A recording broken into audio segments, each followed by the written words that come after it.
नमस्कार दोस्तों, आप लोग देख रहे हैं यदुवंश स्टूडियो अलीगढ़ की प्रस्तुति। आज हम लेकर के आए हैं आपके सामने बहुत ही सुंदर कथा।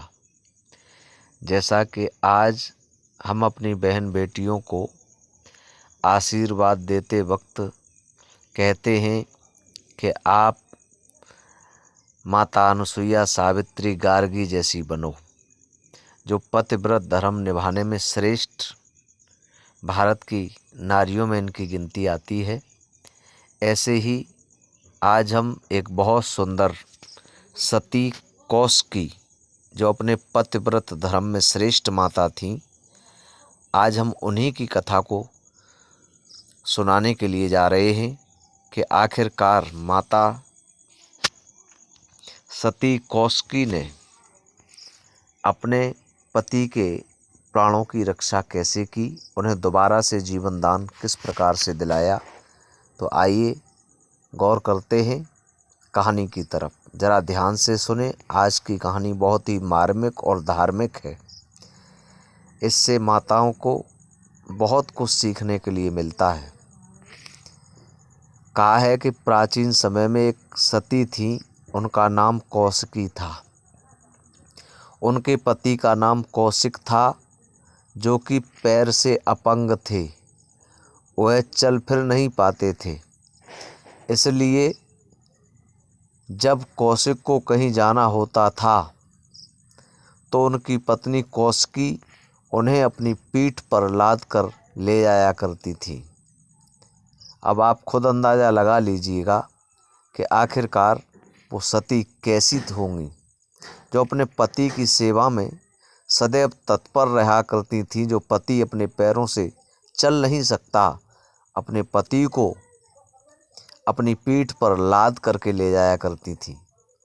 ऐसे ही एक रात किसी काम से कौशिकी अपने पति को अपने पीठ पे लाद कर कहीं ले जा रही थी, और जिस रास्ते में कौशिकी चल रही थी, उसी रास्ते में ऋषि मांडव्य को उस राज्य के राजा ने सजा के रूप में सूली पर चढ़वा दिया था।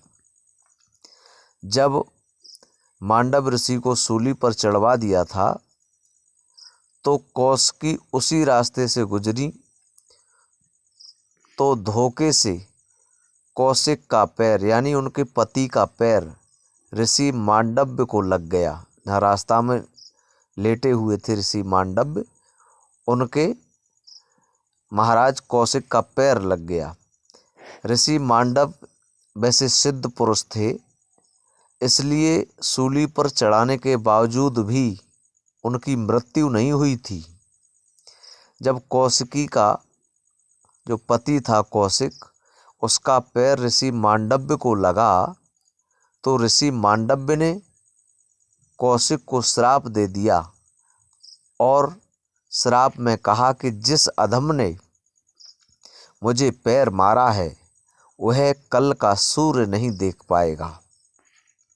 जब इतना माता कौशिकी ने सुना तो पैरों के तले जमीन खिसक गई। हाँ बंधुओं, अब बहुत कुछ सीखने के लिए आ रहा है इस कहानी में। जरा कहानी को छोड़ना नहीं, कहानी को पूरा सुनना है। जब एक पत्नी अपने पति के बारे में ऐसा श्राप एक संत के मुखार बिंदु से सुनती है तो हृदय दहल जाता है। हाँ दोस्तों, कौशिक की पत्नी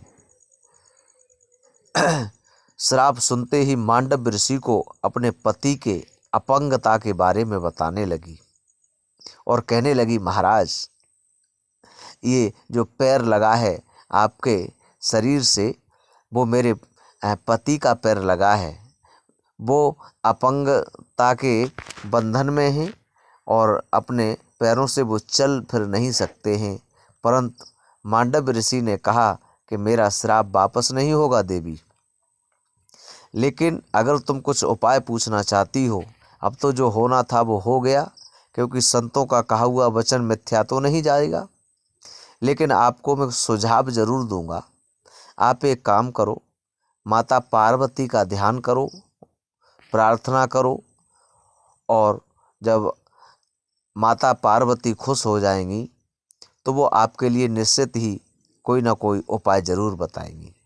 तो उसी समय सती कौशिकी माता ने पार्वती का आवाहन किया और अपनी भक्ति से जब माता पार्वती को प्रसन्न कर लिया तो माता पार्वती ने पूछा, बेटी कहो कैसे आपने मुझे याद किया। तब माता कौशिकी अपनी समस्या बताने लगी और समस्या बताने के बाद में आज माता पार्वती को उस समस्या का समाधान पूछने लगी। तभी माता पार्वती की प्रेरणा से आकाशवाणी हुई और ये कहा कि अगर ऋषि ने श्राप दिया है कि सूर्य निकलने से पहले तुम्हारे पति की मृत्यु होगी या ऐसा कुछ श्राप दिया है तो सुनो। माता पार्वती की प्रेरणा से उसी वक्त आकाशवाणी हुई कि अगर सूर्य ही नहीं उगेगा तो तुम्हारे पति की मृत्यु नहीं होगी। ऐसा सुनते ही कौशिकी ने पृथ्वी को स्थिर कर दिया अपने पतिव्रत धर्म के बल पर, क्योंकि पृथ्वी स्थिर हो गई तो सूर्य का उगना असंभव हो गया।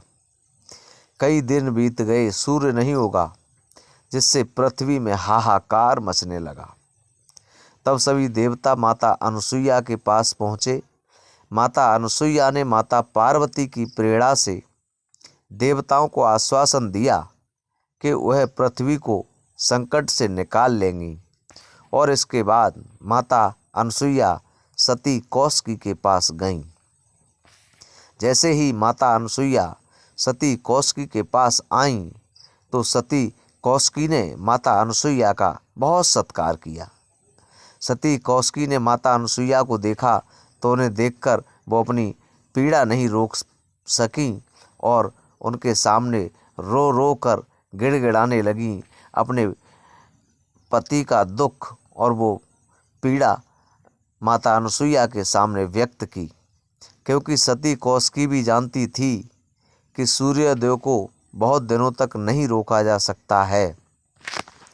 जब माता अनुसुईया ने सती कौशिकी को सांत्वना दी और कहा कि मैं तुम्हारे सभी दुख और संताप को दूर कर दूंगी, लेकिन तुमने जो पृथ्वी को रोक दिया है, पृथ्वी के चक्र को रोक दिया है, उसे फिर से घूमने दो जिससे सूर्योदय हो सके।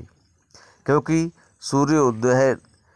सूर्योदय नहीं होगा तो ये संसार कैसे चलेगा, संसार का हर जीव दुखी हो जाएगा। इसलिए देवी मैं आपसे अनुरोध करती हूँ, आप सूर्य को निकलने दो, मैं तुम्हारे पति की व्यथा को जरूर मिटा दूंगी। तब कौशिकी देवी ने धरा का ध्यान कर उन्हें फिर से चलायमान कर दिया। यानी पृथ्वी के चक्र को जो रोक दिया था माता कौशिकी ने, वो दोबारा से चलायमान कर दिया। पृथ्वी फिर से पहले की तरह घूमने लगी। कुछ ही देर में सूर्योदय हो गया और सूर्योदय होते ही कौशिकी के पति की मृत्यु हो गई। लेकिन जैसे कि माता अनुसुईया ने कहा था कि वह सती कौशिकी के संताप को, यानी माता सती कौशिकी के संताप को दूर करने का माता अनुसुईया ने वायदा किया था, वो वायदा निभाने के लिए माता अनुसुईया अब तैयार होती हैं। माता अनुसुईया ने अपने सतीत्व के तप की शक्ति से, भक्ति से, त्याग से, समर्पण से माता कौशिकी के पति कौशिक को पुनः जिंदा कर दिया और उनके जीर्ण शरीर को भी युवा कर दिया। और जो महाराज कौशिक की अपंगता थी वो माता अनुसुईया के प्रताप से सदा सदा के लिए दूर हो गई।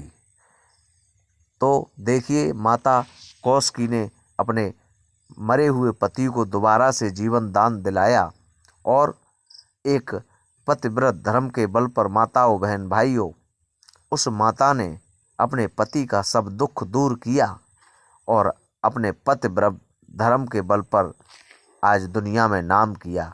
माता पार्वती ने भी बहुत सहयोग किया और माता अनुसुईया का भरपूर सहयोग उस देवी के साथ में रहा, जिससे उसने अपने पति के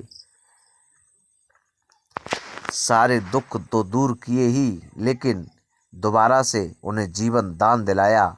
जो अपने पैरों से महाराज कौशिक कभी चल फिर नहीं सकते थे, महाराज कौशिक को भी चलने का शुभ अवसर एक पत्नी के बल से मिला। कहते हैं माताओं, कहानी तो बड़ी इंटरेस्टिंग है और इस कहानी में बड़ी ही पतिव्रत धर्म में श्रेष्ठ माता अनुसुईया का योगदान रहा है। तो फिर क्यों ना हो, क्योंकि कहा भी है कि माता अनुसुईया पतिव्रत धर्म में ये भी बहुत श्रेष्ठ थी। और माताओं में तो एक ही बात कहूँगा कि आखिरकार एक पतिव्रता स्त्री के लिए दुनिया में सर्वस्व उसका पति हुआ करता है। पति से बढ़कर संसार में कुछ भी नहीं होता है। मैंने तो धर्म ग्रंथों में यहाँ तक पढ़ा है और प्रमाण भी मिलता है कि जब तक संसार में एक स्त्री का पति जीवित रहे, तब तक पत्नी का धर्म बनता है कि वो अपने पति की सेवा करे तन मन से। और यहाँ तक मैंने देखा कि कभी भी स्त्री को गुरु इत्यादि के चक्कर में नहीं पड़ना चाहिए, क्योंकि कहा है कि दुनिया में पति से बढ़कर के पत्नी के लिए कोई दूसरी जगह नहीं जहाँ पर वो सुखमय जीवन अपना व्यतीत कर पाए। वैसे भी गोस्वामी जी कहते हैं, जल बिन मीन नदी बिन बारी, तैसे ही नाथ पुरुष बिन नारी। बहुत कुछ धर्म ग्रंथों में देखने के लिए मिलता है। आज आपने माता कौशिकी के पतिव्रत धर्म की कहानी को सुना। आने वाले समय में आप लोगों को अनन्य कथाएं ऐसी हम ढूंढ करके लाएंगे और अपने चैनल पर हम डालेंगे, तो आप जिससे सुनेंगे। इसलिए ध्यान रहे, आप लोग हमारे चैनल से जुड़े रहिएगा और हर रोज़ अच्छी अच्छी कथाएं श्रवण करते रहें। चैनल को सब्सक्राइब करें, वीडियो को लाइक करें, शेयर करना ना भूलें और बेल आइकन वाला बटन ज़रूर दबाएं हर रोज़ नई नई नोटिफिकेशन पाने के लिए। आज के लिए बस इतना ही। अब हम विदा लेते हैं, अगली वीडियो के साथ फिर मुलाकात होगी। राधे राधे, जय जय श्री राधे। नमस्कार, सभी को प्रणाम। पार्वती मैया की जय, माता अनुसुईया की जय।